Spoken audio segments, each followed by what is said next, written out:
At a family barbecue, she joked loudly for everyone to hear, "If we ever get married, he'll be lucky if I don't cheat." I didn't say a word, but later that night, my uncle pulled me aside, and what he told me completely changed everything. On a perfect late summer day, my life was about to fall apart. It was during my family's annual barbecue, a tradition that brings 3 generations together for a day of food and laughter. My name is Tom, a project manager who builds skyscrapers and hospitals. I bring order to chaos, and I thought my relationship with my girlfriend, Sarah, was the most solid structure in my life. We'd been together for 2 years and had a plan, marriage, kids, the whole deal. I trusted our blueprint. Sarah is beautiful and funny, with a wild streak that I thought balanced my more serious nature. My family loved her, and she fit in perfectly. That Saturday, as I was at the grill flipping burgers, Sarah was with a group of my cousins and my aunt. The conversation turned to our future, and a cousin asked when we were making it official. That's when Sarah dropped the bomb.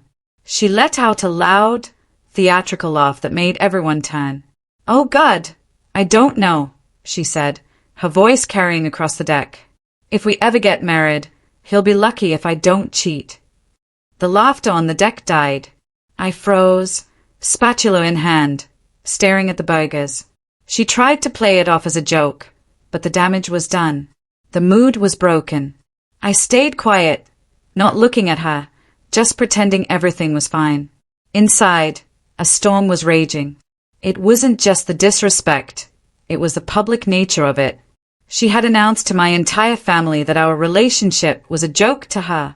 Later that night, my Uncle Frank, a retired cop, pulled me aside. "I heard what she said," he rumbled. "He told me not to get emotional or start a fight. That's what she expects. That's the game she wants to play." He explained that a woman who jokes about cheating isn't joking. She's testing your boundaries. The biggest mistake you can make is not believing her. He told me to go home and act like everything was normal. While she felt comfortable, I needed to get smart. Don't get emotional. Get information. People like that don't fear anger, they fear exposure. His advice was a new blueprint, one not for building, but for a quiet, complete demolition. I went back to the party, smiled at Sarah, and started my new plan. 1 week later, I was deep into my silent investigation. Sarah, relieved I hadn't reacted, was playing the perfect girlfriend. She had no idea my silence meant I was recalculating everything. We had a policy of open access to our phones, a trust she didn't deserve. I waited until she was asleep and went through her phone. I didn't find a smoking gun, but I found a pattern of deletions. Her texts with certain men were suspiciously clean, with gaps and missing days. The most telling discovery was a group chat with her 3 best friends called the Escape Committee. I scrolled back for months and found a running commentary on our relationship. They called me the Warden, or Mr. Stable, and she complained about feeling trapped and wanting more excitement. The most damning part was a conversation from the day before the barbecue. She wrote that I was a great safety net while she figured out what she really wanted. When a friend warned her I might figure it out, she replied, "He won't. He trusts me completely. I could probably cheat on him, and as long as I smiled and told him I loved him, he would believe me. He's just lucky I haven't bothered yet." The joke at the barbecue wasn't a joke. It was her true feelings. Just as my uncle said, it was a test. I took screenshots and saved them. I had the information. Now, I needed a plan for exposure. The opportunity came 2 days later when Sarah's best friend announced her engagement party in 3 weeks. It would be a big, fancy affair at a downtown hotel. The stage was perfect. I continued playing the role of the perfect boyfriend while secretly preparing. I contacted the event planner and arranged to surprise the engaged couple with a slideshow video. I spent hours creating the video. The first part was a sweet montage of the couple, but the last 30 seconds were different. I set her screenshots to scroll slowly across the screen, her own words appearing in huge, undeniable letters, set to a soft, romantic piano score. The video was ready. She thought this party was for her friend. She had no idea it was her grand finale. On the night of the party, I was focused. Sarah was in her element, but I just smiled and played my part. I handed the thumb drive to the event planner. After the toasts, the lights dimmed, and the slideshow began. The first few minutes were perfect, but then the music swelled, and the final 30 seconds began. The first screenshot appeared on the 3 large screens around the ballroom. He is a great safety net while I figure out what I really want. Sarah's hand on my arm went rigid. "What is this?" she hissed. The next one appeared.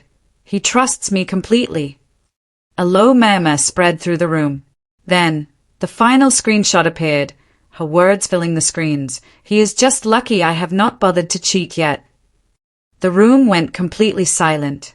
The video ended, the lights came up, and every eye was on her. Her face was a mask of pure horror. Her friends were pale with shock. I leaned in close. "The joke is not funny anymore, is it?" I didn't wait for an answer. I turned and walked out of the ballroom, leaving the chaos behind. My Uncle Frank was waiting for me in the lobby. "Let's go get a beer," he said. "You look like a man who just got out of prison." And he was right. I was free. It's been 6 months since that night. The fallout was immediate and absolute. Sarah's social life was obliterated. The friend she tried to impress abandoned her. She lost her job and was forced to move out of my house. She now lives a quiet life in a small apartment. She sent me an email 2 months ago, a mix of apologies and accusations, still blaming the joke and my uncle for her problems. I deleted it without replying. My life is good. It's quiet and stable. I've been spending time with my family, the people who are my real foundation.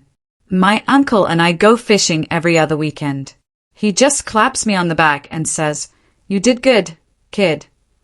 The real revenge wasn't the slideshow, it was in the simple act of believing her. She told me exactly who she was. My uncle's advice was about self-respect. She thought she was playing a game, but for me, commitment is a structure. When you prove your promises are worthless, I don't get angry. I just tear down the building and start over on solid ground. The new foundation I am building is stronger than anything before.